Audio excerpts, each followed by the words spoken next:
Lake Simcoe lies to the east of the Great Lakes, in an area known as the St. Lawrence Lowlands. The geography of the lake differs from the areas dominated by the rocky granite boulders and outcrops of the Muskoka region.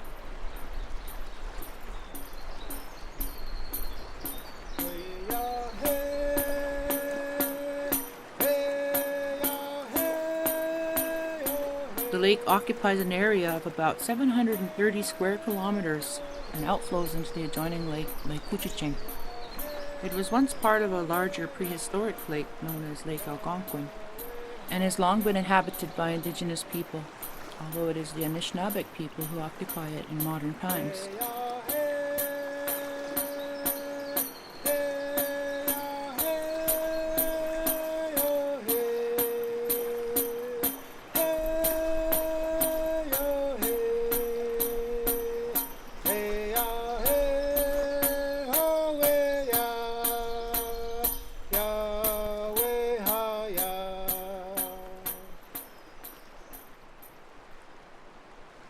Particularly in the face of increasing pressures of eutrophication on the lake and the loss of species due to habitat loss. Members of the Chippewas of Georgina Island became water walkers when they conducted the Waawaase'aagaming water walk in the summer of 2014. They carried a copper pail and an eagle staff around the lake in a 10-day journey of prayer, ceremony, education, and community building. Participants of the walk began to understand the connection between ourselves as human beings and the waters that sustain life in our area.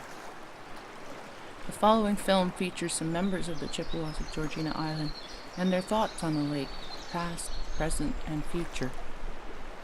As determined by Water Walkers United and by the mission of the Great Lakes Commons Project, it is important that we share our stories of our connections to the water we live with, and encourage others to become aware of their responsibility to love, care for, and protect the waters we all share.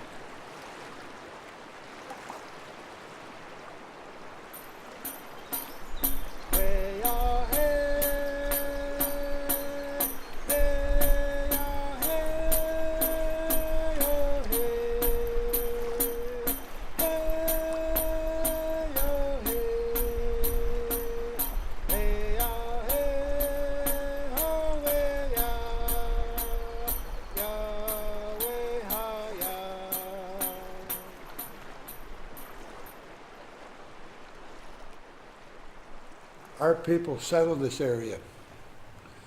We lived on the west shore of Lake Simcoe, around Snake Island, Fox Island. And south of Georgina Island was all rice field, wild rice. And our people used to harvest it every year, bushels and bushels of it. Around 1900, 1903, the federal government, and I guess it would be the British in those days, decided to put a canal in it, and they flooded the lake here by between 6 and 8 feet, and all our rice fields were gone. And before that, we used to have lots of whitefish, lake trout, pickerel, and in those days, the whitefish and white suckers used to come up the creeks to spawn. That was our food. Over on Thora Island, there was a rookery where the blue heron nested in the spring, and our people would go over and spend 2 or 3 weeks feasting on the eggs from the blue heron. And now today, our lake, we're afraid that the water is going to get really polluted. Right now, the Ministry of Natural Resources is transplanting wild rice on the southeast corner of the island, and apparently some of it's caught. It was our way of life. We got to spread the word that all the lakes in the southern Ontario here and right across Canada, they're polluting them. Look at the tar sands, all the rivers, all the lakes there are all polluted now. And the First Nations that live around there can't eat the fish, or even the wildlife is through the chain. It pollutes them too. So all all over. The people are greedy. All they're after is money. Nothing else. Money's more important than your health, apparently, in this country. And we got to kick the prime minister in the ass and get him going and doing things right. And when we have ceremonies, a water drum is used when we bury people and relocate them or move them to a graveyard. And a water drum is used for the ceremony. So water really means a lot to our people. And we got to stop this pollution right now, today. We can't wait any longer. Back in 1990, I was hired to go on a job in Romania, in Europe. And when I got over there, everybody was carrying a bottle of water around with them. I said, "What's going on here? Don't they have any fresh water here?" No, they didn't. I had to, when we got over there, we had to buy a bottle of water and drink water.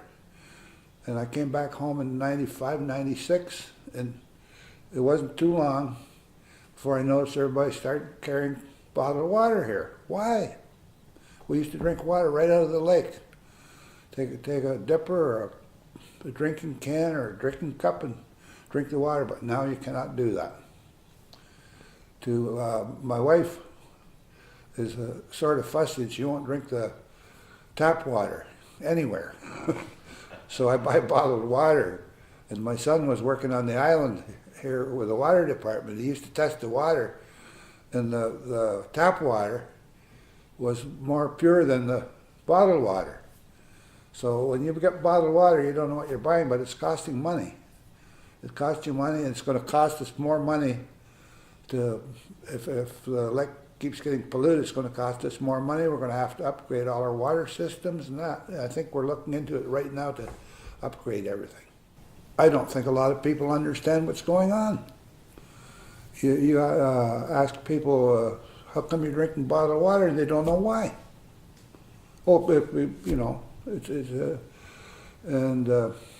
we got to educate the people of why and what's polluting our water. I read an article here a couple of years ago in the newspaper.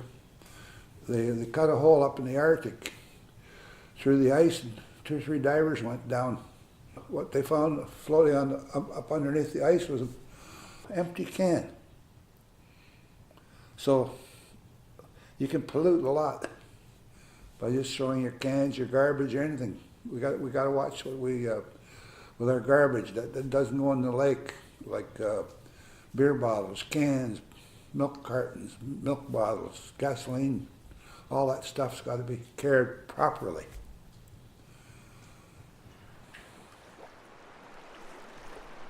The biggest impression would be how important the water is.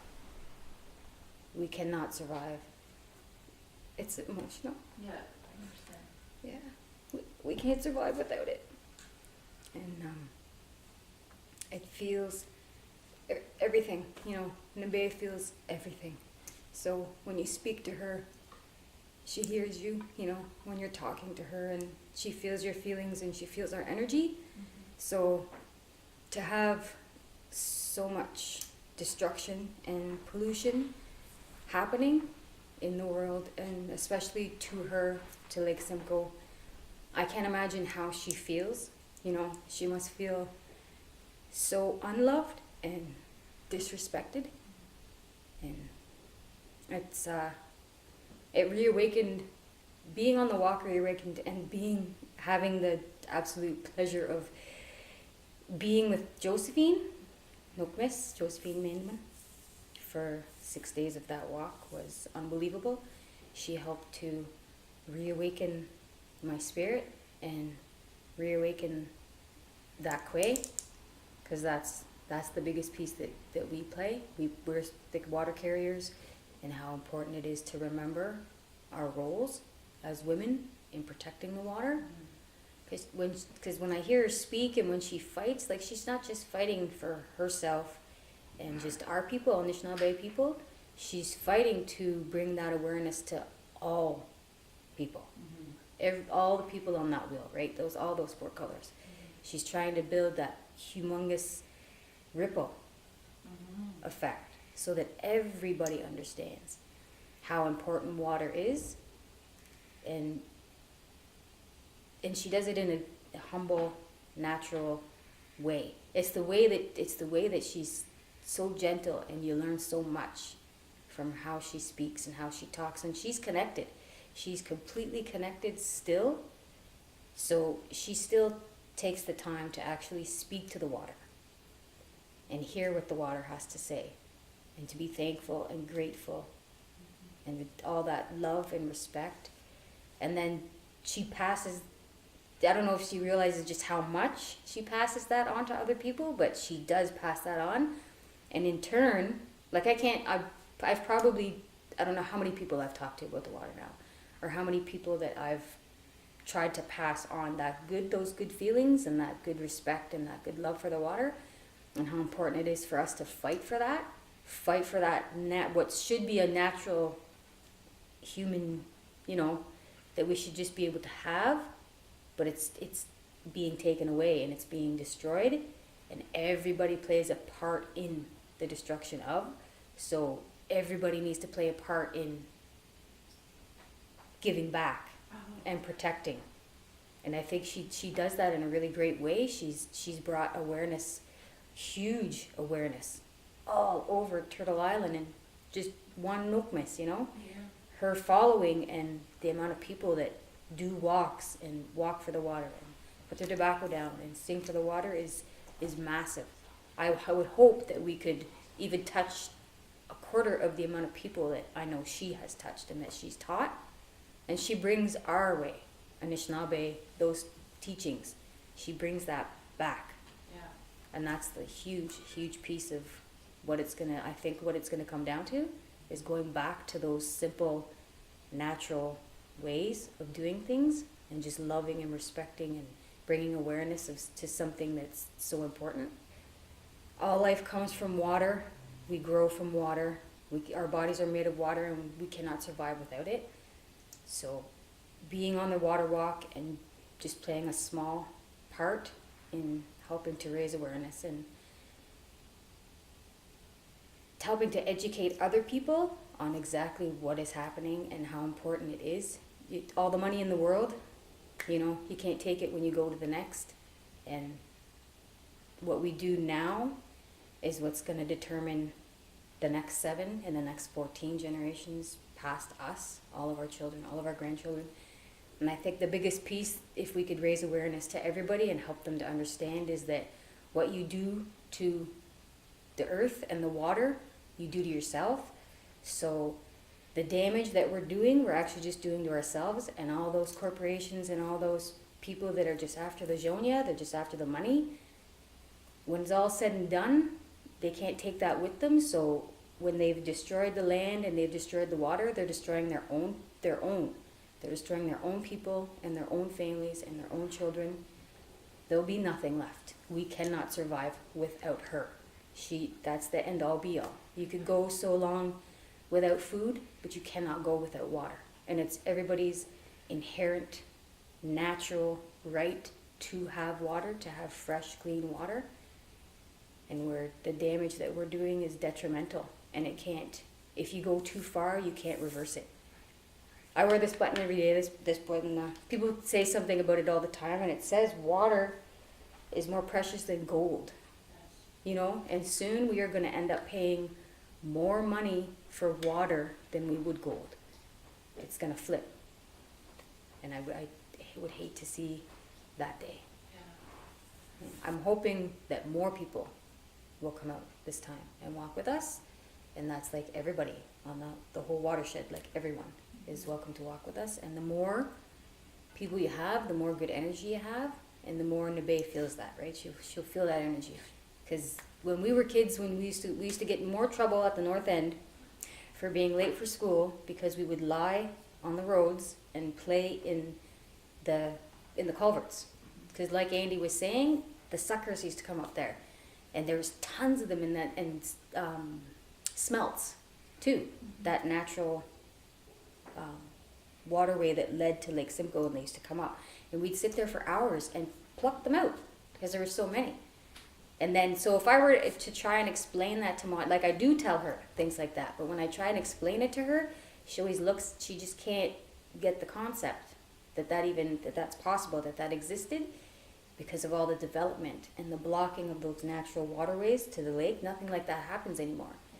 So it's important to pass that information on so that they can see from then to now the actual effects of pollution and the way that we treat the earth and the way that we treat the water, so that they understand, okay, so because of this, there's a direct result is this, and now we don't see this anymore. It's that they get that connection piece that there is a consequence, a big one, for what we do.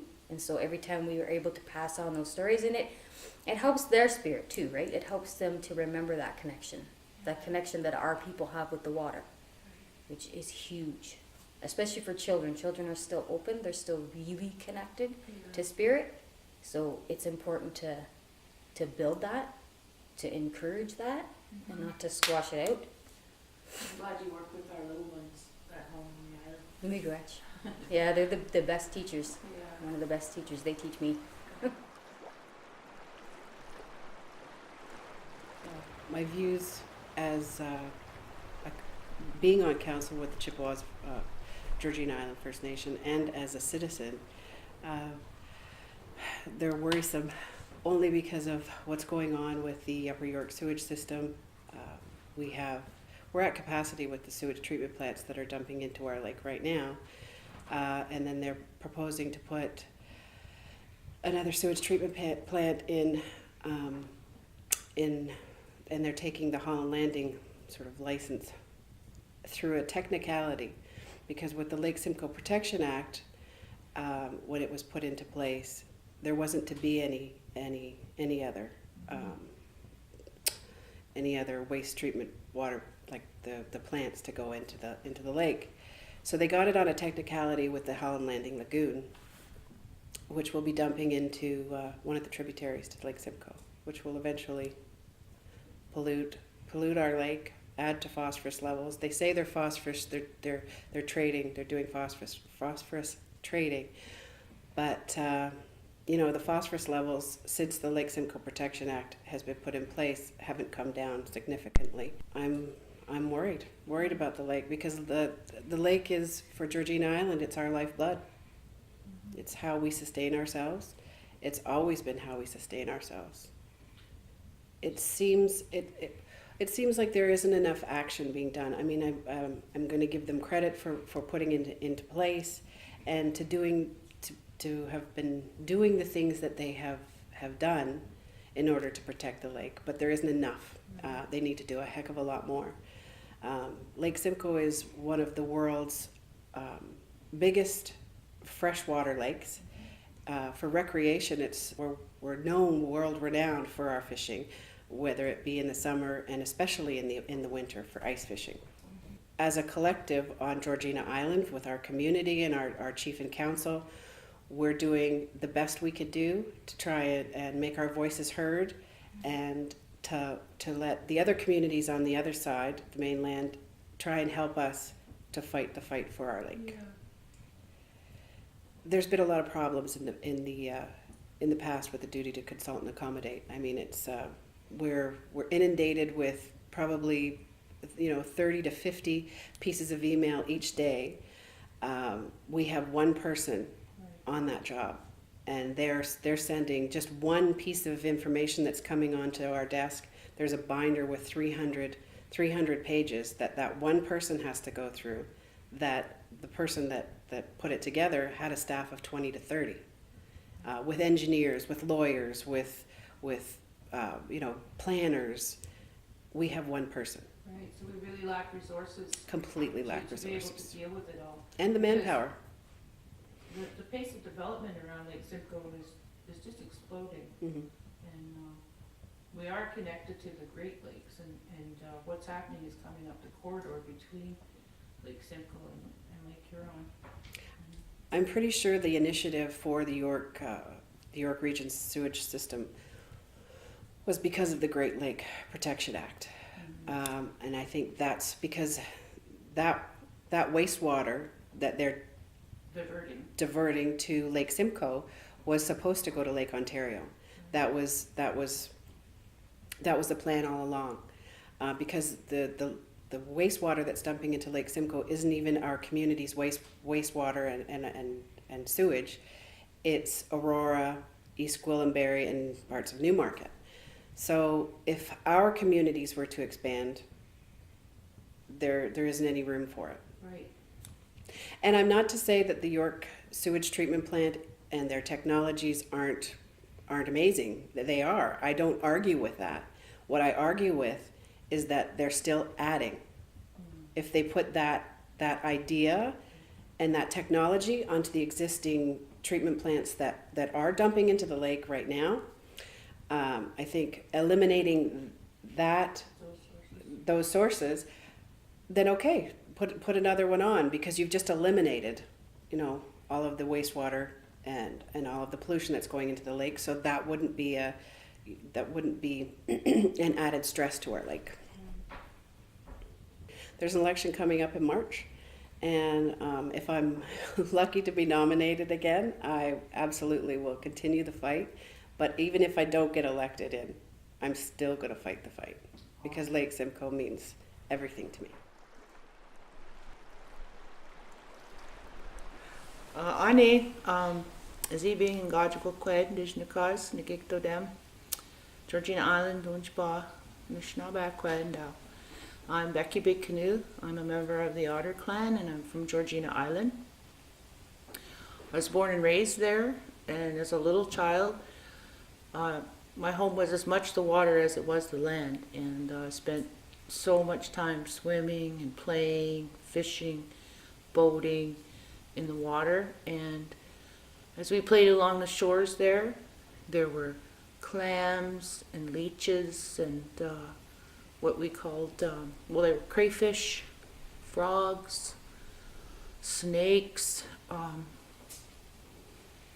butterflies and birds. There was just an abundance of life, and all year round we'd have fish to eat, fish of different kinds depending on the season. And we didn't have to go in the house to eat, because we could pretty much eat right there on the shore and drink the water. Now parents are worried about their kids when they go in the water. A lot of times the kids will come out from a swimming session, and the next thing you know they have an upset stomach, or they'll have ear infections, or they'll have a sore throat, they'll get eye infections, and the beaches will get posted for a large part of the summer.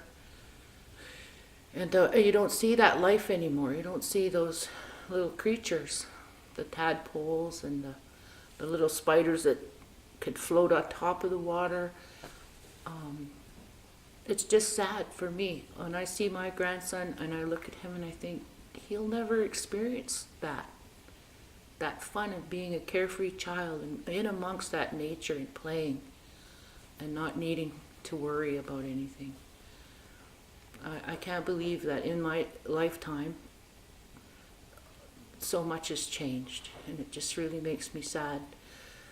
So I'm really glad and really proud as an Anishinaabe Kwe that we're making an effort in our way, in a way that we feel connects deeply to the water, that we need to make that change. We need to be that responsible person and speak up and treat the water with respect.